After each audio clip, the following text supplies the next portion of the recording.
이제 두 번째 시간입니다. 자, 그래서 오늘 본문 말씀은 출애굽기 19장 1절로 6절 말씀입니다. 먼저 지도부터 볼까요? 그 다음 하나 더 넘겨주세요. 그렇죠. 지도가 다다음이었구나.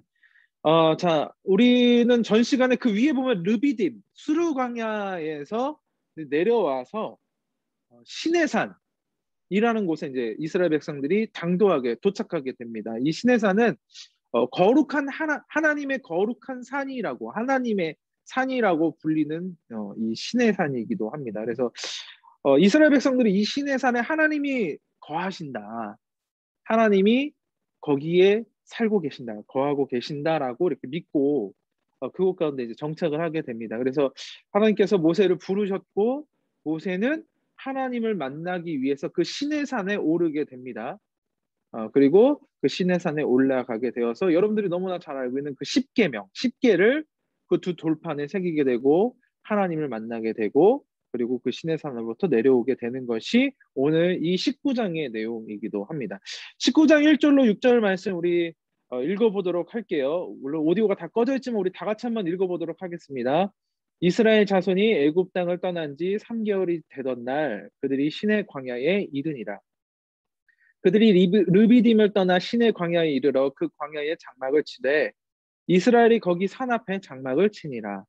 모세가 하나님 앞에 올라가니 야훼께서 산에서 그를 불러 말씀하시되 너는 이같이 야곱의 집에 말하고 이스라엘 자손들에게 말하라. 내가 애굽 사람에게 어떻게 행하였음과 내가 어떻게 독수리 날개로 너희를 업어 내게로 인도하였음을 너희가 보았느니라.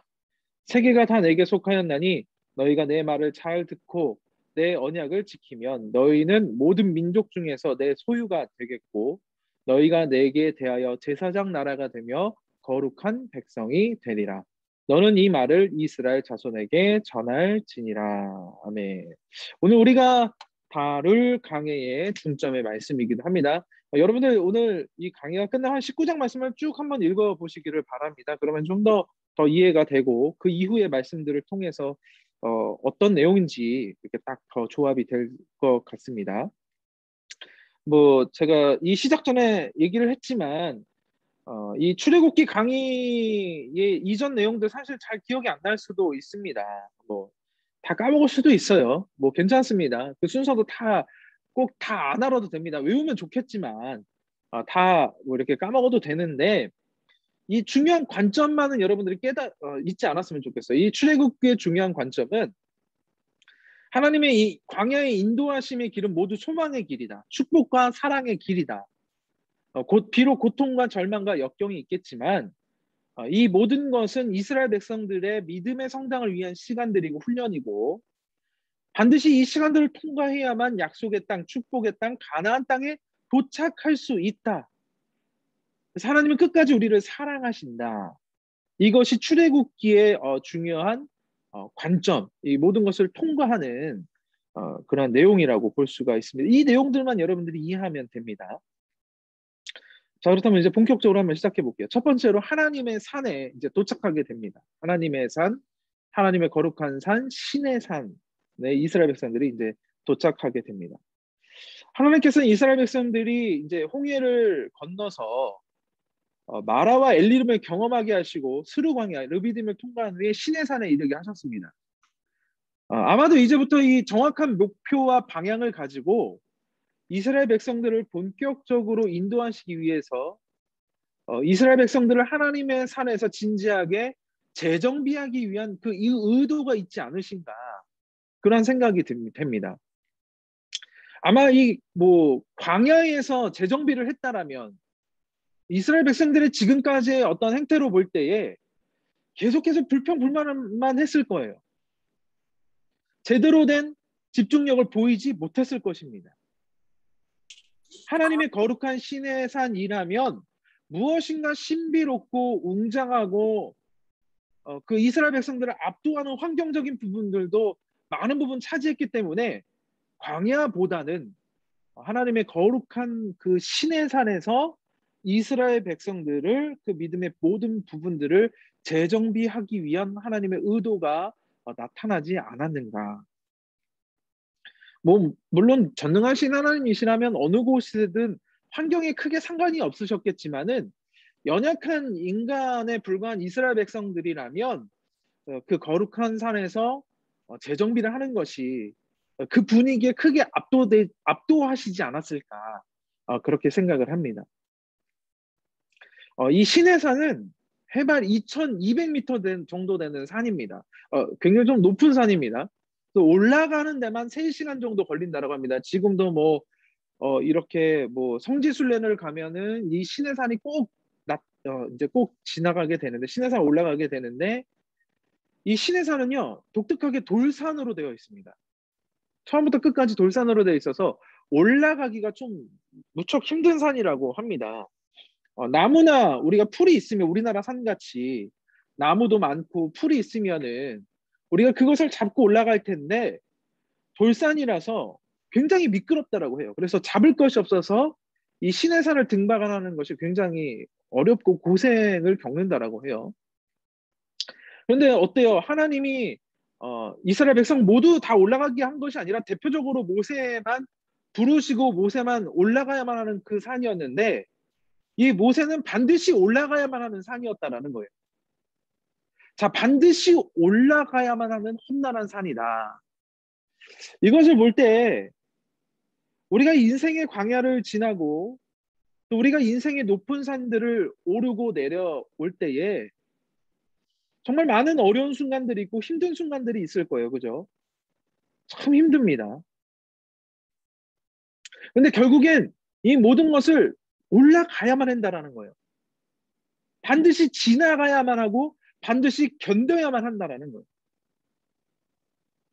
막상 올라갈 그 순간에는 어렵고 힘들어서 정말 죽을 것만 같고 포기하고 싶습니다. 여러분도 산 올라가 봤어요? 뭐 도봉산, 뭐 설악산, 뭐 높은 산들이 있잖아요. 올라가면 정말 힘들어요. 그죠? 뭐 지금에야 뭐 이렇게 뭐 그 산악의 그 경로가 산의 경로가 잘 길이 닦여져서 요즘에는 잘 좀 이렇게 올라갈 수 있을 것인데 어 그때 당시 이스라엘 모세가 올라가는 산이라고 한번 생각을 해보세요. 그 산의 경로가 아무것도 없었을 거예요. 근데 그것을 올라간다. 너무나 힘들 거겠죠. 그렇죠? 포기하고만 싶을 그 모든 순간순간 그 모든 길일 것입니다. 그래서 오히려 너무나 어려운 순간들이 있겠지만은 오히려 이런 순간들이 우리들의 삶에서 뒤돌아보게 되고 믿음을 점검하게 되면은 이 험난하고 어렵고 힘든 이 절망의 순간순간들이 하나님과 마주하게 되는 1대1로 마주하게 되는 아주 귀중한 시간들이 될 수 있다라는 거예요. 우리가 하나님의 산에 올라가서 하나님과 1대1로 직접 대면하고 만날 수만 있다면 그리고 우리의 믿음의 방향성을 제대로만 우리가 정할 수만 있다라면 아무리 힘든 길이라 할지라도 이 길이야말로 우리에게 주어진 큰 축복과 은총이라고 말할 수가 있다라는 거예요. 하나님의 길을 가는 사람, 하나님의 뜻대로 사는 사람은 하나님의 부르심을 느껴야 되고 거기에 순종해야만 합니다. 반드시 걸어가야 하고 통과해야만 합니다. 그럴 때에 그 하나님께서 우리들에게 소망의 말씀을 주시고 또 우리를 만나 주셔서 우리들의 인생이 더욱더 축복의 인생으로 변화된다라는 거죠. 모세도 산에 올랐을 때에 비록 험난하고 어려운 그 산을 올라갔지만 하나님과의 만남을 통해서 하나님께서 그 모세에게 말씀하시죠. 어떻게 말씀하십니까? 율법 그 신의 그 십계명을 그 모세에게 이스라엘 백성들에게 주시면서 이렇게 말씀하시잖아요. 너희가 이것을 지키면 내가 너와 함께 하겠다. 축복의 약속을 주시잖아요. 그리고 너희가 믿음의 길을 그 정체성을 지키라는 그 목적성, 그 방향성을 분명히 말씀하고 지시하고 있다라는 거예요. 우리가 인생의 광야에서 높은 인생의 산에서 점검해야 되는 것은 우리 믿음의 정체성이라는 것입니다. 힘들고 어려울 때 내가 왜 이 광야에서, 내가 이 산에서, 그 높은 산을 올라가면서 내가 왜 고난을 당해야 하는지 생각해보고 고민해봐야 된다는 거예요. 그래서 그때 우리가 원망과 불평이 아니라 하나님의 정확한 목적과 뜻을 깨닫는다라면 그것이야말로 우리 진정한 믿음의 그리스도인의 삶, 하나님의 선택받은 축복의 백성으로서의 삶을 우리가 살아갈 수 있다라는 것입니다. 우리가 신앙 생활을 하면서 갈등을 겪는 것은 무엇 때문입니까?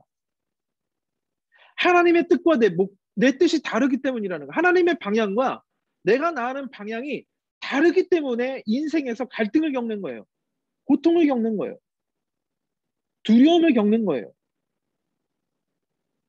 하나님의 목적과 내 목적이 다르기 때문에 우리의 방향과 초점이 하나님의 방향으로부터 멀리 벗어났기 때문에 갈등을 겪는다라는 거예요. 여러분들 죄라는 것 아시죠? 죄가 뭐예요? 죄. 우리가 뭐 이렇게 법적으로 볼 때, 세상의 법적으로 볼 때 어떤 정해진 법칙 안에서 벗어나는 것을 죄라고 말합니다. 그죠? 마찬가지로 하나님 안에서 죄가 무엇이느냐? 뭐 윤리적으로 도덕적으로 죄를 저지른다. 물론 그것도 죄죠. 그런데 가장 근본적인 것을 따져봤을 때 죄라는 것은 무엇이냐? 하말티아, 히브리어로 하말티아라는 것인데 하나님의 관역 안에서 벗어났다. 즉 하나님의 방향 안에서 우리가 벗어났다는 것이 죄라는 거예요. 즉 갈등이라는 거예요. 우리가 하나님의 뜻대로 살지 못하는 이유는 하나님을 믿는데 늘 내 뜻대로 살아가기 때문에 하나님의 방향을 벗어나서 내 방향으로 나아가기 때문에 그 죄가 생겨나게 되고 하나님의 축복의 소망의 그 길에서부터 우리가 점점 멀어져 간다라는, 늘 내 뜻대로 살아가기 때문에 하나님의 방향과 내 방향이 그 간격이 좁혀지지 않는다라는 거예요. 이게 하나 되어야 되는데 좁혀지지 않고 점점 멀어진다라는 거예요. 이것이 갈등이고 이것이 죄라는 거예요. 물론 벌레와 같이 연약한 우리들의 작은 생각이 어떻게 전능하신 하나님의 완벽하게 똑같이 그것에 다 맞춰서 가겠습니까? 다 맞출 수 있겠습니까? 다만 연약한 우리들이지만 그분의 뜻을 조금이라도 따라가려고, 조금이라도 그 초점에 맞추려고 그 하나님의 중심 안에 들어가기 위한 고민의 발버둥, 그 고민의 우리들의 발걸음이 바로 우리들의 믿음이라는 거예요. 그래서 신앙을 쉽게 표현하자면 우리의 생각을 하나님의 생각에 맞추어가는 과정이라고 말할 수가 있더라. 화살을 딱 쐈을 때 그 10점 만점에 맞추어가기 위한 과정이라는 거예요. 그래서 믿음을 가지고 나갈 때 어떻게 되죠? 우리가 죄로부터 멀어지게 된다라는 거죠. 반대로 믿음으로부터 멀어지게 되면 뭐에 가까워지게 되느냐? 죄에 가까워지게 되는 거예요. 세상의 갈등에 갈등에 가까워지게 된다라는 거예요. 하나님을 나에게 맞추는 것이 아니라 나의 생각과 마음과 영혼을 하나님께로 맞춰져 가는 우리 진정한 믿음의 그리스도인이 되어야 된다. 이것이 하나님을 향한 목적, 하나님을 향한 방향성을 우리가 정해야 된다. 이것이 믿음의 우리의 정체성이라는 거예요.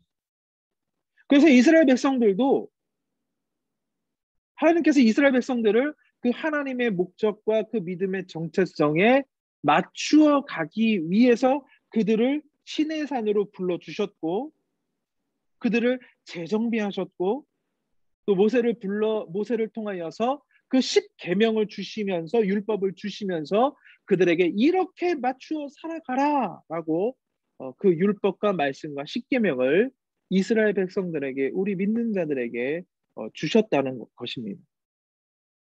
그래서 여러분들 이 시내산에서 모세가 하나님을 만났던 것처럼 여러분들도 하나님을 만나시고 하나님의 생각에 점점 맞춰갈 수 있는 모든 믿음의 백성들 되시기를 주님의 이름으로 축원을 드립니다. 자, 두 번째로 이제 넘어가서 이제는 하나님의 계획을 봐야 된다라는 거예요. 하나님 앞에 초점을 맞춰가기 시작했으니, 목적점을 우리가 가기 시작을 했으니, 이제부터는 하나님의 계획을 바라봐야 된다. 4절로 6절 말씀 한번 읽어볼게요. 시작. 내가 애굽 사람에게 어떻게 행하였은가? 내가 어떻게 독수리 날개로 너희를 업어 내게로 인도했음을 너희가 보았느니라. 세계가 다 내게 속하였나니 너희가 내 말을 잘 듣고 내 언약을 지키면 너희는 모든 민족 중에서 내 소유가 되겠고 너희가 내게 대하여 제사장 나라가 되며 거룩한 백성이 되리라. 너는 이 말을 이스라엘 자손에게 전할지니라. 하나님께서 지금 이스라엘 백성들에게 말씀하시는 것은, 내가 지금까지 어떻게 녹슬이 날개처럼 지금까지 너를 내게로 인도하였는지를 너희들은 생각해봐라. 나는 너희를 절대 포기하지 않았다. 그 광야에서도 너희를 포기하지 않았다. 물이 없는 곳에서도 너를 포기하지 않았고, 애국 군대가 홍해 이전에 홍해가 가로막았을 때 그것을 너희들을 공격했을 때도 내가 너희들을 포기하지 않고 끝까지 함께 했다. 이 어려운 시간을 지나가는 동안 내가 너희를 지금까지 보호하지 않았느냐. 그리고 하나님께서 이 시내산에서 거룩한 율법을 주시면서 또 하시는 말씀이 무엇입니까? 내가 너희를 부른 것은 내 언약의 백성이 되게 하고 너희로 하여금 제사장 나라가 되게 하려고 부른 것이다. 거룩한 백성이 되려고 하려고 부른 것이다. 너희가 이것을 깨닫고 너희는 세상에 나아가서 이것을 만국 백성들에게 전해야만 한다. 하나님께서는 우리를 부르실 때에 비록 고난을 통과하게 하시지만, 고난의 훈련을 받게 하시지만, 우리가 그 가운데 하나님의 부르신 이유의 목적을 정확히 알면 우리는 흔들리지 않습니다. 하나님이 우리를 택하시고 부르신 이유가 무엇입니까? 여러분들 왜 불러주셨어요? 왜 구원해 주셨어요? 여러분들 왜 구원해 주셨을까요? 우리를 사랑하시기 때문이라는 거예요. 우리를 택하시고 부르신 이유, 그것이 무엇이냐? 사랑하시기 때문이라는 거예요. 여러분들 종들 부르려고 여러분들 부른 거 아니에요. 여러분들 헌금 받으려고 하나님이 여러분들 부른 거 아니에요. 하나님이 전지전능하시고 얼마나 부자이신 하나님인데 기껏 우리가 내는 돈 몇만 원, 몇십만 원, 몇백만 원, 몇천만 원 받으려고 우리를 부른 거예요. 아니에요. 중요한 목적이 뭐예요? 우리를 사랑하시기 때문에. 하나님께서 이스라엘 백성들에게 하고 싶은 말씀이 무엇이었을까요? 지금 우리들이 회복되어야 할 것이 무엇일까? 그들에게 정말 필요한 것, 우리에게 정말 필요한 것은 율법의 행위가 아니라 어떤 행위가 아니라 하나님께서 정말 우리를 사랑하시고 간절히 부르신 목적이 있다는 것을 알게 하시기 위한 것이라는 거예요. 그런데 이 사랑을 깨닫지 못하면 율법, 말씀, 행위 다 고역이 되고 맙니다. 우리가 하나님을 믿으면서 언제부턴가 매너리즘이 찾아옵니다. 그렇죠. 주의적인 저도 매너리즘이 얼마 전에 저도 현타를 크게 한번 맞아가지고, 네, 엄청 매너리즘이었어요. 힘들었어요. 너무나. 뭐 여러분들 알 수도 있었겠고. 뭐 제가 이제 휴가 기간을 좀 지내면서 좀 그것이 좀 이게 막 뭐라 그럴까요? 해소가 되더라고요. 우리가 하나님을 믿는 것이 부담이 되기 시작할 때가 있어요. 그죠? 지금 여러분들의 순간일 수도 있습니다. 지금 나의 순간일 수도 있어요. 한번 잘 들어보세요. 우리가 하나님을 믿는 것이 부담이 되기 시작한다. 그러면 여러분들 이 부담이 되기 시작한다. 이 매너리즘이라는 것인데 결국엔 정말 믿음의 현타인 건데 여러분들 이거 어떻게 해결할 것입니까? 여러분들. 내가 열심히 더 일해요? 봉사해요? 열심히 더 예배 드려요? 물론 예배 드려야 되죠. 근데 그 무엇보다 내 마음을 먼저 바꿔야 돼요. 정해야 돼요. 주님을 처음 사랑했던 순수한 그 마음의 때로 우리가 먼저 회복돼야 된다. 내가 옛날처럼 열심을 내야지, 예배를 잘 참석해야지, 봉사해야지, 단지 나의 현재의 행동만 교정하려고 한다면 할수록 더 힘들어집니다. 안 돼요. 못 풀어요. 중요한 건 처음에 나의 마음, 나의 영혼 회복하는 거예요. 자, 쉽게 표현할게요. 자, 여러분들 연애해봤어요? 아, 나 연애 못 해봤다. 네, 손 안 드셨다. 네, 나 연애.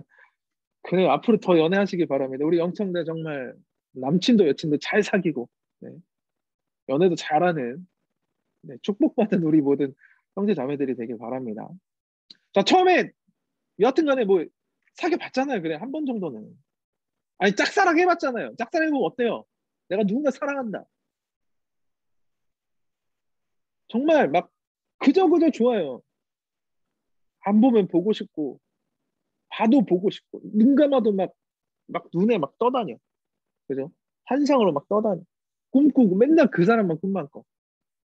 아, 생각만 하면 막 미소가 져. 막 우울한 순간이 다들 막 힘들어하는 순간인데 막 그 사람 생각하면 막 혼자 웃어. 그러면 막 그러잖아. 너 무슨 딴 생각하냐. 그죠? 뭔가 막 심장이 간질간질 하잖아요. 그죠? 그래, 안 그래요? 그 심장이 간질간질 하잖아요. 아니, 사람을 처음 사랑하는 느낌, 그 처음 느낌도 이런데, 여러분 한번 예수님을 사랑했던 첫 마음 여러분들 기억납니까?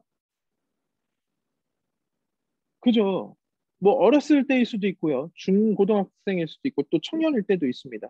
이 사랑이라는 첫 마음이 뭐 처음에만 느껴진 게 아니에요. 막 우리가 뭐 진짜 성령 대망회를 통해서 또 간절히 기도할 때 정말 성령이 강력하게 임재하셔서 내가 그 사랑을 다시 한번 깨닫게 되는 그 순간이 있어요.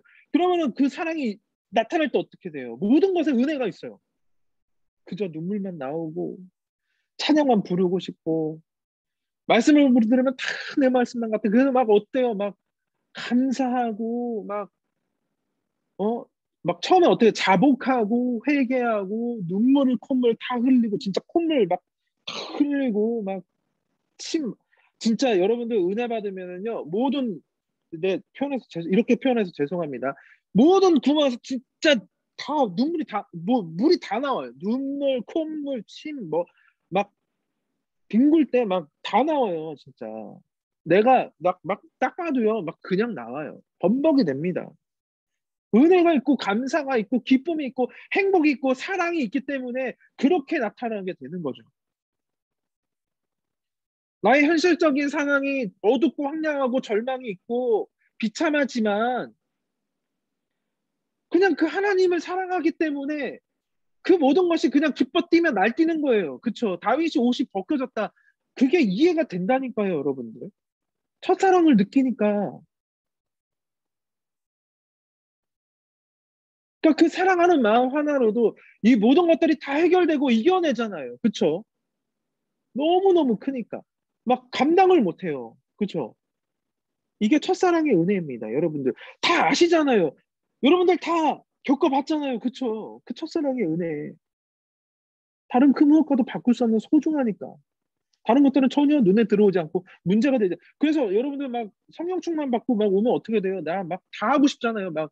막 교사도 하고 싶고 막 영청대 들어와서 내가 막 예배하고 싶고 금요철에 나오고 싶고 주일 예배 막 나와서 기뻐 뛰며 찬양하고 싶고 근데 지금 여러분들 어떻습니까? 지금 하나님을 향한 나의 사랑의 상태가 어떻냐라는 거. 처음 사랑 그 느낌 그대로 다 가지고 있습니까? 뭐 물론 매일매일 아닐 수도 있죠. 그러나 조금이라도 그 사랑을 여러분들 깨달으려고 내가 노력을 합니까? 예배 드려도 일이 되죠. 그죠? 찬양해도 일이 되고 뭐만 해도 일이 되고 그냥 왜 나만 시키냐 우리 청년부만 시키냐 솔직히 다 그렇잖아요. 닦아놓고 진짜 얘기해서 잘 일로 느끼잖아요. 그냥 억지로 하잖아요. 근데 따지고 보면 뭐예요? 다 하나님을 찬양하는 건데 그죠? 이전에 우리가 예배했던 건데 왜 근데 우리는 지금 다 그게 일로 느껴지게 될까? 이전에는 안 그랬는데 왜 지금은 그럴까? 물론 지금 우리 코로나로 인해서 지금 예배를 너무 오랫동안 드리지 못했지만 왜 우리가 예배 드리지 못할까? 내 마음의 중심이 하나님이 아닌 내가 돼버렸기 때문이라는 거예요. 내가 주인공이 돼버렸기 때문에. 나에게 이익이 있고 내가 편하고 내가 좋아하는 방향으로 흘러가려고 하기 때문에 내가 좋아하는 것만 쏙쏙 골라 먹으려고 하기 때문에 이전에는 너무나 은혜가 있고 감사가 있고 기쁨이 있고 사랑했던 그 하나님의 일들이 이제는 나에게 너무나 어렵고 힘들고 하기 싫고 무기력하고 현타가 온다 뭐 이런 말들을 하게 된다라는 거예요. 여러분들 불편하죠? 솔직히 내가 이 말 하면 여러분들 불편한 게 왜 그래요? 하나님의 중심에서 벗어났기 때문이라는 거예요. 딱 까놓고 얘기합시다. 그래서 내가 처음 마음 하나님과 예수님을 사랑했던 그 첫 마음의 회복이 가장 먼저 필요하다라는 거예요. 신의 산에서 하나님과 모세와 맺어진 이 언약은 무거운 율법의 짐이 아니라 사랑의 첫 번째 언약이었어요. 하나님의 사랑의 마음을 하나님께서 주시는 첫 번째 하나님의 언약이었다라는 거예요. 그래서 예수님께서도 요한복음 14장 23절에서도 이렇게 우리들에게 말씀하십니다. 예수께서 대답하여 이르시되 사람이 나를 사랑하면 내 말을 지키리니 내 아버지께서 그를 사랑하실 것이요 우리가 그에게 가서 저를 그와 함께 하리라. 우리가 하나님을 사랑하면 그 말씀을 지킨대요. 그 말씀을 따라간대요. 예배한대요. 그 말씀이라는 거예요. 하나님을 사랑하면 율법은 이 말씀은 의무가 아닌 아주 자연스러운 일입니다. 말입니다. 우리가 하나님을 사랑하게 되면 기꺼이 순종할 수 있어요. 우리가 주님을 사랑하면 예수 그리스도를 사랑하면 무엇이든지 어떤 상황에서든지 감사하고 기뻐할 수 있다라. 평안이 넘쳐 흐릅니다. 또 사도 요한도 이렇게 말하죠. 요한일서 5장 2절로 3절 말씀. 우리가 하나님을 사랑하고 그의 계명을 지킬 때에 이로써 우리가 하나님의 자녀를 사랑하는 줄을 아느니라. 하나님을 사랑하는 것은 이것이니 우리가 그의 계명들을 지키는 것이라. 그의 계명들은 무거운 것이 아니로다. 그렇습니다. 우리가 주님을 사랑하면 하나님의 말씀은 절대로 무거운 것이 아니에요. 나를 올가매는 것이 아니에요. 주의 영이 있는 곳에 자유함이 있느니라. 하나님의 말씀이 있는 곳에 축복이 있고 자유가 있고 해방이 있고 여러분들 계명에 순종하는 것은 다음 문제예요. 가장 첫 번째 문제는 뭐냐? 우리가 하나님을 사랑하느냐 안 하느냐 그것이 문제예요. 하나님을 사랑해야 한다. 이것이 첫 번째예요. 여러분들 예배 드리기 전에 물론 예배가 중요하죠. 근데 우리들 첫 번째만 뭐냐? 하나님을 사랑하는 마음이 있어야 돼요. 하나님을 사랑하는 마음이 없는데 하나님을 그냥 예배한다? 그냥 그거는요. 예배가 아니에요. 그냥 시간 보내는 거예요. 여러분들 경험 정확히 아셔야 돼요. 매일 주일 내가 온라인 예배로 뭐 말씀으로 유명한 강사의 말씀으로 뭐 좋죠. 다 듣는 거. 근데 중요한 건 탁월한 하나님의 어떤 나에게 딱 맞는 말씀을 내가 듣기 위해서 가는 것이 아니라 무엇이 먼저 나타나야 되느냐? 나의 마음, 하나님을 사랑하는 마음이 먼저 시작되어야 된다. 그것이 첫 번째라는 거예요. 그래서 그 사랑의 마음이 있을 때에 우리가 그 말씀을 우리가 받게 될 때 그것이 우리에게 주어지는 완벽한 하나님의 말씀으로 탁월한 하나님의 소망의 말씀으로 우리에게 다가오게 되는 것입니다. 그래서 우리는 이 신에 사는 십계명이 말씀을 통해서 오늘 이 출애굽기 19장 말씀을 통해서 우리가 회복해야 되고 고민하고 생각해야 될 것이 있습니다. 무엇이냐? 첫 번째, 이제 결론이에요. 이것을 여러분들 잘 기억하시길 바랍니다. 첫 번째, 나에게 주어진 정체성이라는 거예요. 주어진 정체성 무엇이냐? 나의 정체성은 무엇이냐? 하나님이 나를 부르실 때 그 부르심이 나에게 부담으로 다가오게 되는지 사랑의 부르심으로 다가오게 되는지 여러분들 깨달아야 되는 거예요. 그리고 내가 어떻게 답할 것인가? 네, 주님, 난 주님을 사랑합니다. 이렇게 답할 것인가?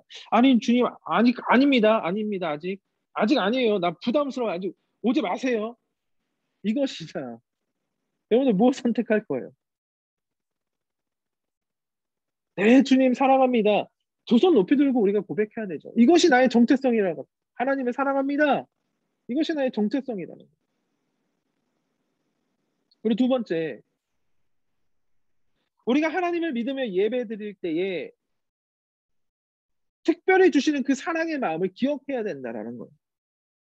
여러분의 예배는 우리를 향한 하나님의 마음과 사랑을 깨닫는 시간입니다. 느끼는 시간입니다. 그러니까 하나님을 만나면요. 아, 하나님이 나를 정말 사랑하시는구나. 그걸 느껴야 돼요. 아, 오늘도 말씀 탁월했어, 목사님. 어쩌어. 역시 내가 원하는 말씀이야. 이러면 안 되는 거예요, 여러분들. 잘못된 거예요. 감사가 있고 은혜가 있어야 되지만 사랑보다 앞서면 안 됩니다, 여러분들. 하나님의 사랑을 먼저 깨달아야 그 다음에 감사가 있고 은혜가 있는 거예요. 여러분들 예배를 드리면서 눈물 흘린 적 있나요? 요즘에 근래에? 저도 없는 것 같아요. 참 진짜. 너무나 하나님 앞에 죄송합니다. 진짜. 예배를 드리면서 우리가 그 예배 가운데 눈물을 흘린다. 정말 하나님의 사랑에 감격이 되어서 오늘의 감정이 아닌 진짜 하나님 앞에 감격이 되어서 감탄이 되어서 눈물을 흘린다. 이것만큼 우리 성도들에게 큰 축복이 없습니다. 여러분들. 예배 드리는데 내가 눈물 흘린다. 여러분들 정말 하나님의 큰 축복이 임하고 있는 거예요. 진짜 성령의 은혜가 임하고 있는 거예요. 눈물을 흘릴 수 있다. 예배 중에 눈물을 내가 흘릴 수 있다는 것은 우리들이 하나님을 향한 사랑의 감정이 살아있다는 거예요. 내가 예민하게 세심하게 하나님의 그 사랑의 마음을 깨닫고 있다라는 거예요. 그런데 지금 나에게 눈물이 메말랐다. 하나님을 향한 나의 사랑의 감정이 죽어가고 있는 거예요. 안타깝지. 여러분 죽으면 어떡해요? 사람 죽으면 어떡해요? 지금 실의생하고 있는데 어때요? 막 죽은 사람 막 응급실 오면 뭐부터 해요? 막 깔딱깔딱해요 호흡이. 그럼 어떻게 해요? 사람들에게 심폐소생술을 하잖아. 막 심장 마사지라고 제세동기라고 그러죠? 심장 제세동기라고 그러나요? 뭐 몇 2,000회야? 막 이렇게 전기 충격을 주죠. 우리가 예배에 눈물이 말랐다. 아무런 감정이 없다. 내가 막 성령 대망회를 하는데 막 부르짖어 기도하는데 막 아무런 밋밋하다. 주여, 그래, 감사합니다. 감사합니다. 이런다. 여러분 죽는 거예요. 죽어가고 있는 거예요. 여러분들. 영혼의 심폐소생술이 필요합니다. 제가 지금 웃으면서 얘기하지만 심각한 거예요. 다시 한번 뒤돌아보기를 바랍니다. 마지막 셋째로 우리의 기도가 회복이 돼야 된다라는 거예요. 십계명을 우리 하나님의 말씀을 통해서. 그러니까 우리가 지금 죽어가고 있잖아요. 심폐소생술이 어떻게 돼야 되느냐? 기도, 부르짖는 기도. 그래서 우리가 회복돼야 된다라는 거예요.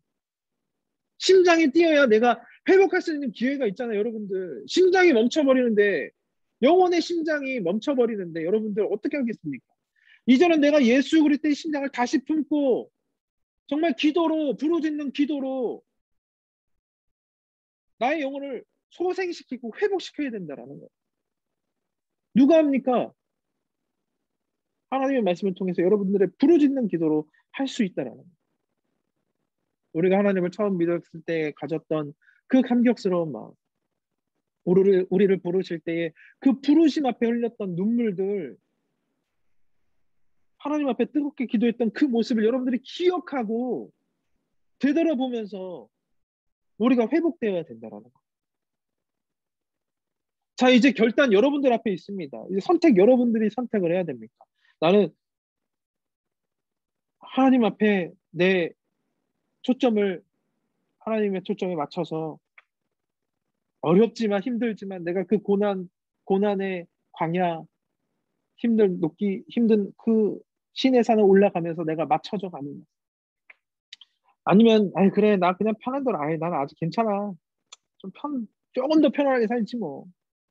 그러면서 점점 하나님과 멀어져 가는, 세상에 더 가까워져 가는, 영원히 죽어가는 그러한 길로 여러분들이 선택하시겠습니까? 선택권은 여러분들에게 있어요. 오늘 이렇게 여러분들이 지금 이 늦은 시간 가운데 정말 9시 45분을 47분을 지나가고 있는데 여러분 이 늦은 시간 가운데 왜 들어왔습니까? 하나님의 말씀을 통해서 정말 이스라엘 백성들이 하나님의 부르심을 받고 그들에게 정확한 목적과 소명을 하나님께서 주심으로 그들이 하늘의 거룩한 백성으로 친백성으로 정말 닮아져가고 변해져가는 그 모습들을 통해서 나도 그 길을 따라가기를 원합니다라고 우리가 알기 위해서 지금 이 순간 여러분들 이 정말 이 재밌는 스리생을 포기하고 이 시간 가운데 여러분들 왔지 않습니까? 지금 우리도 이스라엘 백성들이 거룩한 시내 산에서 서 있는 것과 같이 지금 우리도 하나님 앞에 거룩한 부르심을 받은 믿음의 사람들로 서 있습니다. 이제 우리는 처음 마음으로 다시 돌아가서 하나님을 향한 사랑의 처음 마음을 회복하고 믿음의 백성답게 우리들의 믿음의 정체성을 이제는 다시 한번 찾아가야 될 것입니다. 그래서 이 길이 아무리 힘들지라도 소망의 하나님이 우리를 끝까지 지켜주시고 함께 하심을 여러분들 믿으시고 정말 담대하게 약속의 땅을 향해 전진할 수 있는 우리 사랑하는 모든 믿음의 청년들이 다 되시기를 주님의 이름으로 간절히 소망드립니다. 자, 그럼 오늘 강연 여기까지 마치고 오늘 제가 대표로 기도하고 또 우리 다 함께 인사하고 마치도록 하겠습니다. 제가 기도하겠습니다. 사랑해 주신 하나님 너무나 감사합니다. 이 늦은 시간 가운데 정말 세상 가운데 나아가 정말 많은 것들 즐거운 시간들을 보내야 할 이 시간에 주님의 말씀을 듣기에 달려나온 이 믿음의 청년들 이 이름들을 꼭 기억하여 주시옵소서. 주님 정말 이 신의 산 앞에서 이스라엘 백성들이 믿음의 정체성을 선택하고 주님께로 더욱더 가까이 나아가기 위한 몸부림을 쳤듯이 우리도 정말 이 광야의 땅에서 이 절망의 이 마지막 시대를 살아가는 이 순간에도 하나님을 향하여 믿음의 그 정체성을 끝까지 포기하지 않고 맞춰 나아갈 수 있는 우리 모두가 되어지게 하여 주시옵소서. 우리들의 인생에서 내가 중심이 되지 않게 하여 주시고 오직 하나님이 중심이 되어지게 하여 주셔서 오직 그 첫사랑의 하나님을 다시 한번 깨닫고 첫사랑의 그 느낌을 다시 한번 회복시켜 나갈 수 있는 우리 모두가 되어지게 하여 주시옵소서. 그래서 우리들의 믿음의 청년들의 일생 가운데 모든 것이 정말 고민이 되고 모든 것이 부담이 되지 않게 하여 주시고 하나님의 일을 정말 기꺼이 기뻐하고 감사하며 정말 행복하게 하며 암사슴 발그같이 기뻐 뛰며 찬양하고 예배할 수 있는 우리 모두가 되어지게 하여 주시옵소서. 비록 코로나19로 인해서 우리가 함께 예배하지 못하지만 이 고난의 순간들 반드시 극복하게 하여 주시고 반드시 이겨내게 하여 주시고 우리 일산순복음 영상교회 안에서 정말 주님을 함께 찬양하고 하나 되어 나아갈 수 있는 우리 모두가 되어지게 하여 주시옵소서. 이제 다음 주 이제 28, 29일 우리 영청대 학예 수련을 앞두고 있습니다. 비록 또 못 만나고 우리가 온라인으로 영상으로 함께 하겠지만 모두 다 함께 참여하여서 정말 소망 되신 하나님을 바라보게 하여 주시고 소망의 하나님을 통하여서 다시 한번 우리들의 소망의 삶을 살아갈 수 있는 새 힘을 얻을 수 있도록 주께서 도와주시옵소서. 우리들의 모든 청년들이 정말 그 시간을 정하고 정말 그 시간에 함께 동참할 수 있도록 주님 그 발걸음을 인도하여 주시옵소서. 주님 너무나 감사합니다. 이제 평안의 밤, 이 기쁨의 밤 정말 하나님과 함께 예수님 꿈꾸게 하여 주시고 내일도 승리의 하루를 시작할 수 있도록 주께서 도와주시옵소서. 영원히 달린같이 범사에 잘되고 강건한 은혜 주심을 너무나 감사드리며 예수님의 이름으로 기도드리옵나이다. 아멘. 감사합니다.